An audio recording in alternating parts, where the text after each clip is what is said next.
Smart Bangladesh is a dream for our future. Smart Bangladesh একটা স্বপ্ন আমাদের ভবিষ্যতের জন্য। ইট মিনস, এটা বলতে বোঝায় a modern digital and developed country. এটা বলতে বোঝায় একটা আধুনিক ডিজিটাল এবং উন্নত রাষ্ট্র। ইন স্মার্ট বাংলাদেশে people will use technology in daily life. মানুষ কী করে? টেকনোলজি ব্যবহার করবে ইন ডেইলি লাইফ, তাদের দৈনন্দিন জীবনে। Students will study online and use digital tools. ছাত্ররা কী করবে? অনলাইনে পড়াশোনা করবে এবং তারা ডিজিটাল টুলস ব্যবহার করবে।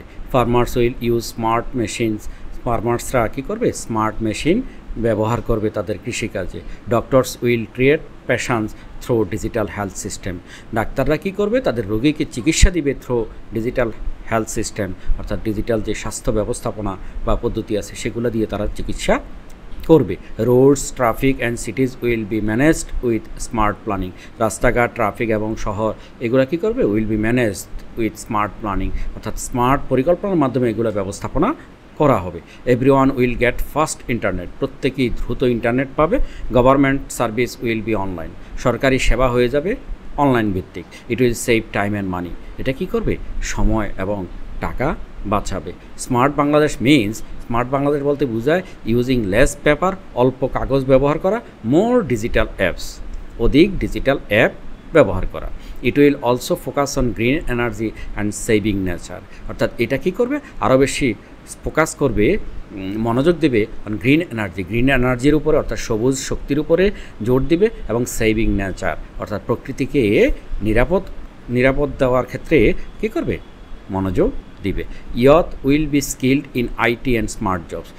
আমাদের যুবকরা তারা দক্ষ হবে ইন আইটি, অর্থাৎ ইনফরমেশন টেকনোলজির উপরে তারা দক্ষ হবে, অ্যান্ড স্মার্ট জবসের উপরে তারা দক্ষ হবে। Poor people will also get digital help. গরিব লোকেরাও কী হবে? ডিজিটাল হেল্প পাবে, সহযোগিতা পাবে। The goal is to build a peaceful, equal and smart society. অর্থাৎ এই যে ডিজিটাল বাংলাদেশের লক্ষ্যটা হলো যে বিল্ড এ পিসফুল, শান্তিপূর্ণ, ইকুয়াল, সমান এবং স্মার্ট সোসাইটি। অর্থাৎ আমাদের একটা স্মার্ট সমাজ, ইকুয়াল, সাম্য এবং পিসফুল সমাজ তৈরি করাই হলো যে লক্ষ্য। টু মেক স্মার্ট বাংলাদেশ করতে we must study, work hard and use technology in a good way. আমাদেরকে অবশ্যই পড়াশোনা করতে হবে, ওয়ার্ক হার্ড, কঠোর পরিশ্রম করতে হবে, অ্যান্ড ইউজ টেকনোলজিকে ব্যবহার করতে হবে ইন এ গুড ওয়ে, ভালোভাবে। It is not only the government's jobs. এটা শুধু সরকারেরই কাজ নয়। We all must help. আমাদের সবাইকে সহযোগিতা করতে হবে স্মার্ট বাংলাদেশ গড়তে। ইফ উই ওয়ার্ক টুগেদার, যদি আমরা একসাথে কাজ করি, smart Bangladesh will become real. আমাদের এই যে স্মার্ট বাংলাদেশটা বাস্তবে পরিণত হবে।